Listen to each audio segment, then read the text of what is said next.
yang melampaui segala akal, itulah yang memelihara hati dan pikiran kamu sekalian dalam Kristus Yesus Tuhan kita. Amin.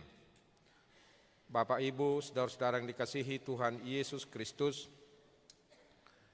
berita sukacita firman Tuhan di ibadah kita pada minggu kelima setelah Epifanias diambil dari Injil Lukas pasal 5 yang dimulai dari ayat 1 sampai dengan ayat 11 akan saya bacakan untuk kita. Demikian bunyinya. Pada suatu kali Yesus berdiri di pantai Danau Genesaret, sedang orang banyak mengerumuni dia hendak mendengarkan firman Allah. Ia melihat dua perahu di tepi pantai. Nelayan-nelayannya telah turun dan sedang membasuh jalannya. Ia naik ke dalam salah satu perahu itu, yaitu perahu Simon, dan menyuruh dia supaya menolakkan perahunya sedikit jauh dari pantai. Lalu ia duduk dan mengajar orang banyak dari atas perahu. Setelah selesai berbicara, ia berkata kepada Simon, "Bertolaklah ke tempat yang dalam dan tebarkanlah jalamu untuk menangkap ikan." Simon menjawab, "Guru, telah sepanjang malam kami bekerja keras dan kami tidak menangkap apa-apa. Tetapi karena Engkau menyuruhnya, aku akan menebarkan jala juga." Dan setelah mereka melakukannya, mereka menangkap sejumlah besar ikan, sehingga jala mereka mulai koyak. Lalu mereka memberi isyarat kepada teman-temannya di perahu yang lain, supaya mereka datang membantunya. Dan mereka itu datang, lalu mereka bersama-sama mengisi kedua perahu itu dengan ikan hingga hampir tenggelam. Ketika Simon Petrus melihat hal itu, ia pun tersungkur di depan Yesus dan berkata, "Tuhan, pergilah daripadaku, karena aku ini seorang berdosa." Sebab ia dan semua orang yang bersama-sama dengan dia takjub oleh karena banyaknya ikan yang mereka tangkap. Demikian juga Yakobus dan Yohanes, anak-anak Zebedeus, yang menjadi teman Simon. Kata Yesus kepada Simon, "Jangan takut, mulai dari sekarang engkau akan menjala manusia." Dan sesudah mereka menghela perahu-perahunya ke darat, mereka pun meninggalkan segala sesuatu lalu mengikut Yesus. Sampai di sana pembacaan firman Tuhan. Horas, salam untuk kita semua. Topik minggu kita di minggu kelima setelah Epifanias ini dipanggil menjadi penjala manusia. Nah, bagaimana kita supaya panggilan ini bisa kita laksanakan, bisa kita wujudkan? Karena pengalaman, ya bisa saja itu pengalaman kita. Ketika kita mengajak orang supaya mereka rajin ke gereja, ya bisa saja mungkin pernah kita mendengar atau bahkan kita dimarahi. Apa takut aku doho? Ho peso hea martangiang. Ho peso hea merminggu. Ho peso hea majahat di debata. Situa doho, kata gitu pula. Bisa kan? Bisa seperti itu. Banyak orang langsung memprotek dirinya ketika kita mengajak dia supaya rajin ke gereja, supaya rajin berdoa, supaya rajin membaca firman Tuhan dan yang lain-lain. Nah, disinilah yang menjadi pergumulan bagi kita. Tetapi saudaraku yang dikasihi Tuhan Yesus Kristus, sebagai pengikut Yesus, jauh lebih baik kalau kita fokus untuk mencari solusi untuk setiap masalah, untuk setiap kesulitan, untuk setiap pergumulan hidup, untuk setiap tekanan dan beban-beban hidup yang kita alami, ketimbang kita sibuk menyalahkan keadaan. Ketika kita ditolak atau kita diomelin, ya bisa saja kita mengatakan, ya sudahlah, memang begitu. Ya sudahlah, bodoh amat, capek kali aku. Lojaangku diringku, so tambani gajingku, katanya pula kan. Bisa seperti itu. Kita langsung menyalahkan keadaan. Nah, daripada kita sibuk menyalahkan keadaan, lebih baguslah kita mencari solusi. Mengapa saya katakan demikian, Amanginang? Coba kita pikir ulang. Berapa banyak kerugian yang kita alami kalau kita selalu bersibuk ria menyalahkan keadaan. Bukannya kita semakin sehat, malah bisa saja penyakit yang datang. Susah tidurlah, pikiran terus ke situ. Bisa saja seperti yang saya katakan tadi, kita jadi bersungut-sungut. Baik-baik saya mengajak dia, kok saya jadi diomelin, kok saya jadi diejek, kok saya jadi begini. Bisa saja dia tertidur, kita nggak bisa tidur. Hanya karena memikirkan itu. Kita selalu sibuk menyalahkan keadaan. Bisa saja bukannya teman-teman kita bertambah dekat kepada kita. Bisa saja mereka semakin menjauh kalau kita selalu menyalahkan keadaan. Bukannya mendapat untung, tetapi malah kita semakin buntung. Bukannya ketenangan hati, jiwa, pikiran, dan raga yang datang, malah kita semakin dibuatnya hati kita, pikiran kita kacau balau dan gelisah. Bukannya jam tidur kita seperti yang saya katakan tadi semakin nyenyak, malah mata kita terus terjaga karena pikiran kita asik menyalahkan keadaan. Nah, itulah ruginya kalau kita selalu tetap menyalahkan keadaan. Sekali lagi Amanginang, supaya kita mau melaksanakan panggilan Yesus untuk menjala manusia, kita harus selalu fokus mencari solusi, dan solusi itu ada di dalam diri Tuhan Yesus. Aminkan dulu kuat. Amin. Iya. Memang hati siapa yang tidak tersinggung, yang tidak marah ketika kita melakukan yang baik, kemudian orang lain menolak yang baik itu, bahkan menyalahkan kita, ya bisa saja kita marah. Tetapi sebaliknya, saudara-saudara yang dikasihi Yesus, jika kita fokus untuk mencari solusi untuk setiap hal yang kita alami dalam kehidupan ini, maka mujizat demi mujizat, keberuntungan demi keberuntungan, dan berkat berkelimpahan akan menyertai perjalanan hidup kita setiap hari. Nah, itu yang dialami oleh Simon Petrus, yang diberitakan oleh Injil Lukas, yang dipanggil oleh Yesus dari penjala ikan menjadi penjala manusia. Nah, kalau kita ikuti tadi pembacaan firman Tuhan dari ayat 1 sampai ayat 11, tadinya diberitakan di sana Petrus sudah pasrah, dia sudah pesimis karena mereka tidak mendapatkan apa-apa. Setelah mereka sepanjang malam bekerja keras untuk menangkap ikan, tetapi satu ekor ikan pun tidak mereka dapatkan. Bisa saja Amanginang, kalau kita bayangkan nats ini, bisa saja mereka mulai menyalahkan keadaan. Karena ombaklah, karena angin yang terlalu kencanglah, karena hari siallah, dan sebagainya. Bisa saja. Karena sepanjang malam katanya mereka bekerja keras, tetapi tidak bisa mendapatkan apa-apa. Kalau kita pernah ke Danau Toba, kita bayangkanlah ke Danau Toba, sedang menjala ikan. Mereka sudah diombang-ambingkan oleh ombak, oleh angin, tetapi satu ekor pun ikan tidak mereka dapatkan. Apa yang terjadi? Ya mungkin mereka bersungut-sungut, mungkin mereka marah terhadap keadaan, dan yang lain-lain. Bisa saja sekali lagi tadi mereka menyalahkan keadaan, dan bisa saja mereka kesal dan suasana hatinya tidak karu-karuan, bercampur aduk karena mereka tidak mendapatkan apa-apa. Sudah kedinginan, sudah lapar, sudah lelah, tetapi hasilnya nihil. Kalau kita menempatkan diri kita sebagai Simon Petrus, apa yang terjadi? Saya tidak bisa lagi membayangkannya. Pasti wajah kita ini sudah cemberut. Kita tidak ada lagi selera untuk tertawa. Molo mekkel rado ngatai, pasti kita marahi. Tarhonaro pe mekkel ho. Seboto hal aluja, iya kan? Begitu kan? Mengeluh. Kemudian datang inatai itu, bah aluja ho pa. Ah, do pa. Nanggu saya ada episode apa tolan alani ho mau sude, kata gitu. Bisa saja dia jadi menyalahkan istrinya.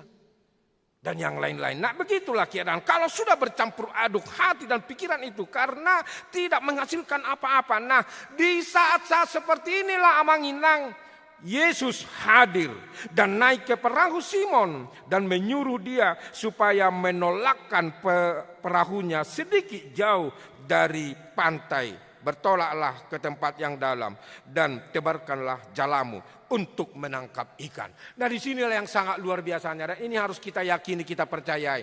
Pada saat-saat kita mengalami kesulitan atau kita merasa begitu banyak tantangan, percayalah Amanginang, Yesus hadir memberikan solusi kepada kita. Amin kan dulu kuat-kuat. Amin. Ayo tepuk tangan dulu untuk Tuhan Yesus kita semua. Tepuk tangan semua. Iya. Kenapa saya ajak tepuk tangan? Mungkin kita tidak pernah menyadari itu. Yesus itu sungguh amat baik. Amin kan dulu sekali lagi. Amin. Itu. Dia hadir di sana. Dilihatnya perahu mereka kosong. Sudah malam, kedinginan, kelaparan lagi. Meskipun mereka di tengah air, bisa saja mereka haus. Pernah kalian haus di tengah laut? Danau Toba? Pernah? Aku pernah. Ketika menyeberang dari Tigaras ke Samosir. Bayangkan banyak air, ya kan? Kita minum tapi kok bisa haus? Air laut itu nggak bisa diminum, ya kan? Karena asin. Ya mungkin menimbulkan penyakit. Bisa saja itu yang mereka alami, haus, lelah, dan panik karena mereka tidak mendapatkan apa-apa. Atau bisa saja mungkin dia berpikir nanti tidak dapat apa-apa. Apa nanti jawaban saya? Tuinata. Dia mungkin merepet-merepet. Pasti dia mengatakan hola namar miami do ulomu. Begini mungkin, pasti kau tidak pergi ke sana. Bisa saja kan? Kau tidak akan tidak memperoleh apa-apa. Apa yang kamu lakukan? Bisa hal-hal seperti itu. Semua bercampur aduk yang negatif di dalam pikirannya. Nah disinilah Yesus menenangkan hati setiap orang yang gelisah, yang kacau. Oleh karena itu kita selalu harus mengaminkan itu dan bersyukur kepada Tuhan. Amin. Itu. Dia hadir. Bisa saja sekarang pikiranmu kacau. Bisa saja hatimu sekarang tidak tenang. Karena pekerjaan lah, karena anak-anak lah, atau berbagai hal. Tapi percaya Manginang, ada Yesus yang datang menenangkan hati kita. Dan Yesus hadir sekali lagi tadi memberi solusi. Dan Petrus mau menuruti perintah Yesus. Hati yang mau menuruti perintah Yesus inilah yang menjadi pintu transformasi dalam diri Simon. Yang tadinya tidak mendapatkan apa-apa dan mulai menyalahkan keadaan. Kini dia dan kawan-kawannya syarat dengan sejumlah besar ikan. Bahkan Lukas memberitakan jala mereka mulai koyak. Saking banyaknya. Bukan ikan teri yang mereka dapatkan. Mungkin ikan yang besar. Berarti dalam ukuran sekarang ini. Berarti ikan lele lah itu kan. Sibahut. Ikan mas. Apalagi. Gak ada siburicak. Tahu siburicak Inang? Siburicak itu tahu?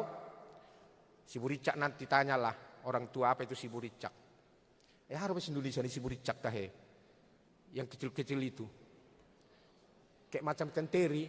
Nah, ikan teri itu. Itulah siburicak. Nantilah itu siburicak. Itu enak itu kalau dimakan. Apalagi di arsik. Sangat luar biasa. Jadi lapar aku gara-gara itu. Nah itu yang kita lihat Amanginang. Ikan yang besar mereka dapatkan. Syarat bahkan tadi jalannya hampir koyak kata Lukas. Begitulah perubahan hidup yang dialami Simon Petrus dan kawan-kawannya. Ketika mereka mendengar solusi yang diberikan oleh Tuhan Yesus. Sehingga mereka memperoleh berkat yang berkelimpahan. Karena Petrus membuka hatinya untuk menuruti perkataan Yesus. Maka Yesus berkata kepadanya, jangan takut. Mulai dari sekarang engkau akan menjala manusia. Dan itulah panggilan kepada kita. Jangan takut, jangan ragu, jangan khawatir. Yesus memanggil kita menjadi penjala manusia. Amin kan dulu kuat-kuat. Amin. Minimal kita membawa satu untuk datang ke gereja. Kita ajak. Mau marah dia, mau merepet-merepet. Tidak perlu kita persoalkan karena ada Yesus yang memberikan jaminan. Jangan takut. Berarti kalau dikatakan Yesus jangan takut, berarti dia menguatkan. Dia menyertai mereka untuk menjala manusia. Inilah hidup yang diubahkan oleh Yesus. Yang tadinya dia menjala ikan yang hidup untuk dimakan. Kini Petrus ditugaskan untuk menjala manusia yang mati karena dosanya, supaya hidup di dalam Tuhan Yesus. Nah, saudara-saudaraku yang dikasihi Tuhan Yesus Kristus, bukalah hatimu untuk mendengar perkataan Yesus. Yesus selalu memberi solusi untuk setiap kesulitan dan persoalan hidup yang kita alami. Karena itu, disinilah kita harus fokus mencari solusi itu di dalam diri Yesus. Hendaklah kita menginang, membuka hati kita untuk mengalami transformasi diri yang tadinya kita terlalu asik bekerja keras untuk mencari ikan dalam arti mencari uang. Berilah dirimu untuk dipakai Tuhan Yesus menjadi penjala jiwa-jiwa yang jauh dari Tuhan Yesus supaya mereka bertobat. Kalau kita melihat realitas gereja kita, dari 4.000 jiwa lebih, itu ya, 4.000 jiwa lebih, 1.300 sekian kakak. Kalau dikalikan per kakak itu berapa? Hampir 5.000 jiwa kita di gereja ini. Tetapi kalau kita baca warta jemaat, yang hadir rata-rata bergereja minggu pagi jam 10, jam 2, jam 5, kalau itu dikumpulkan hanya sekitar 1.500 sampai 1.700 orang per minggu. Yang lain di mana? Nah, ini tugas kita. Kalau kita mau fokus mencari solusi bagaimana supaya jemaat itu semakin banyak beribadah, kita harus mau menjadi penjala manusia. Amin kan dulu kuat-kuat. Amin. Mari kita buktikan itu hari Rabu. Itu pertanyaan pembukaan di gereja ini. Ya, hari Rabu lah. Apakah kita menyalahkan keadaan? Hujan enggak sempat. Macet enggak sempat. Kerja sampai jam sekian. Batuk-batuk. Karena bisa saja, jangan dari tukang-tukang ya. Kalau kita malas ke gereja, janganlah tukang-tukangi. Batuklah, demamlah, sedikit pileklah, sedikit hanya 1-2 kali batuk sudah dianggap penyakit. Batuk aku katanya, enggak datang lagi. Janganlah menghina. Marilah dulu kita bertobat, kita tunjukkan dulu supaya kita mau dipakai oleh Tuhan menjala manusia. Amin kan dulu kuat. Amin. Tetapi saya yakin yang hadir ini pasti tidak semua hadir ini hari Rabu. Ya kan? Adalah alasannya jangan-jangan ada arisan tiba-tiba hari Rabu. Arisan malam. Atau tiba-tiba ya ditukang-tukangi lah alasan. Tiba-tiba Martonggo Raja. Cari-cari Martonggo Raja.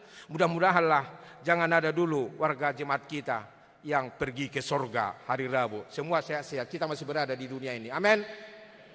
Maksud saya supaya kita panjang umur. Itulah dulu ya. Jangan ada dulu bilang, Amang pendeta saya nggak bisa hari Rabu karena rencana saya mau ke surga katanya. Jangan dulu. Ya, kita sehat-sehat dulu. Itulah doa kami supaya kita panjang umur. Kita dipakai oleh Tuhan. Mari meningkatkan ya kehadiran jemaat ini. Janganlah kita menyalahkan keadaan. Janganlah kita mengatakan, itu bukan tugasku pendeta. Itu tugas sintua, itu tugas pendeta. Dan kemudian ada lagi yang menyalahkan, khotbah kalian nggak enak pun katanya kan. Lebih enak khotbah gereja sana. Ada gitu jemaat kita. Iya, dia mendaftar di sini, tapi dia mendengarkan khotbah di sana. Yang mananya ini pikirku kan? Lebih bagus dia bergereja di sana, iya kan?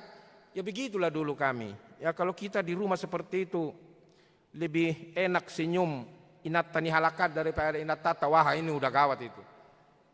Janganlah ya. Ya inilah khotbah kami. Bagaimanapun, terlalu panjangkah, terlalu pendekkah atau apapun, udahlah kita aminkanlah, kita mendengarkan firman Tuhan kok. Amin kan dulu kuat-kuat. Amin. Jangan salahkan keadaan. Ya, kalau kita menyalahkan keadaan, bisa saja kalau kita cuek, bisa saja perahu gereja kita ini lama kelamaan menjadi kosong, sama seperti perahu si Petrus. Janganlah. Disinilah Yesus memanggil kita. Yesus mengajak kita supaya kita mau menjala jiwa-jiwa. Jadi jangan kita anggap kita misalnya mengkristenkan orang dulu, jangan dulu ke situ. Ya. Itu masih banyak saudara-saudara kita. Kemarin ada Naposo, sangat luar biasa. Saya berdoa untuk dia, menangis dia. Bapaknya sudah meninggal, mamanya juga sudah meninggal. Dia seorang aparat. Apa dia katakan? Amang pendeta, hidup saya hancur. Kenapa hancur kau dek? Habis hampir 1 M. Saya habiskan, atau entah kemana. Dia main judi, minum. Terus kutanya, kau mau perempuan? Oh tidak. Kau suka narkoba? Oh tidak. Yang dua itu saya anti. Hanya main judi. Dia menangis. Saya mau berubah. Selama ini saya tidak pernah ke gereja, pendeta. Hanya saya berdoa untuk dia. Dia menangis. Iya, tentara, bayangkanlah, tentara rupanya bisa menangis. Ya. Terketuk hatinya. Udahlah, bertobatlah kau ya. Dia mau diubahkan oleh Tuhan. Dia meninggalkan itu semua. Dia mau. Ya, dia mau dekat kepada Tuhan. Nah, hal seperti ini harus kita tangkap. Jangan langsung kita tendang. Jangan kita bilang, ayo petok pacaku-pacaku, mau, sono mau. Jangan. Mari kita doakan orang-orang seperti itu. Nah, jiwa-jiwa seperti ini harus kita lihat. Supaya apa? Supaya mereka kembali, ya. Supaya mereka kembali ke jalan Tuhan. Nah, itulah tugas kita Manginang, tugasmu itu, ya. Bukan hanya tugas Sintua. Sintua ini juga bekerja. Kerjanya kalian di kantor kan? Ya kan?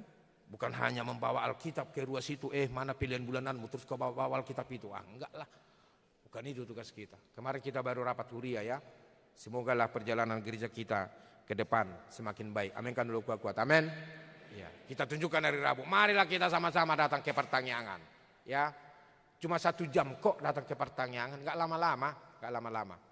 Aku pun yang kok hari Rabu. Ya, ya kasih tahu aja Pak dia kan. Gak apa-apa lah. Iya, doa siapa? Pendeta Robin pun nanti gue bilang. Iya, atau siapalah itu ya. Datanglah kita beribadah. Cuma sebentar, kok hanya 1 jam. Jam 8. Hanya saja memang kalau kita datang ke pertanyaan, mohon maaf sebesar-besarnya. Gak ada makan-makannya ya. Iya. Jangan mengharap kalian, biasanya kalau pertanyaan ada kok makannya. Ini kok gak ada ya katanya. Ini di gereja ya. Kita lebih bagus makan firman Tuhan dulu hari Rabu. Amin. Dan untuk seterusnya minggu berikutnya itu siap-siaplah Manginangnya. Terima kasih yang untuk menerima pertanyaan dan juga terima kasih untuk yang belum mendapatkan jadwal ya. Tetapi bertobatlah yang menolak pertanyaan. Iya, ada juga dari tahun ke tahun ada saja alasannya. Adalah Amata tidak di situ, adalah Inata kadang-kadang pulang malam, adalah mungkin pada saat itu kami berantam. Bisa saja seperti itu ya kan. Janganlah, marilah kita bertobat supaya nama Tuhan dimuliakan dalam perjalanan kehidupan kita. Amin. Kita berdoa. Terima kasih Tuhan untuk firman-Mu yang mengingatkan kami supaya kami menjadi penjala manusia. Jangan asik bekerja seperti Petrus dan teman-temannya. Semalam-malaman mereka Tuhan bekerja keras menangkap ikan, menjala ikan. Tetapi 1 ekor pun ikan itu tidak mereka dapatkan. Tapi Yesus hadir memberi solusi dan mereka mendapatkan berkat yang berlimpah. Demikian jugalah kami. Jangan kami mengandalkan diri kami, tapi biarlah kami mengandalkan Yesus. Berkatilah kami, jemaat-Mu yang hadir beribadah pada pagi hari ini. Dan juga yang mengikuti ibadah ini melalui live streaming. Besok dan 1 minggu ke depan, Tuhanlah memberkati, menjaga, memelihara kehidupannya. Supaya mereka juga Tuhan giat untuk mau mengajak saudara-saudara kami yang lain untuk rajin beribadah, mendengarkan firman Tuhan. Hari Rabu kami akan mengawali pertanyaan sektor. Biarlah juga kami hadir Tuhan untuk memuliakan, memuji nama-Mu. Apapun pergumulan dari jemaat-Mu ini, Tuhan yang menggantikannya dengan sukacita. Kami berdoa untuk jemaat-Mu yang sakit, Amang Epanjetan Boru Samosir, Amang Kapas 1000 Boru Nababan, Amang Ricak Sihite Boru Sidauruk, Amang Asamosir Boru Situmorang, Gwen Betani Lumban Toruan, Bapak BR Manurung Boru Siahan, Nyonya Sinaga Boru Saragi, Nyonya Sagala Sintua El Boru Limbong, dan yang lain-lain yang tidak tertulis namanya di warta jemaat ini. Tuhan Yesus, sembuhkanlah mereka. Tuhan pasti memberikan solusi untuk pengobatan, untuk obat, perawatan yang mereka dapatkan dari dokter, dari keluarga, atau dari apapun. Kami yakin Yesus adalah sumber kehidupan. Terima kasih Allah Bapa. Dalam Kristus Yesus kami berdoa. Amin. Mari kita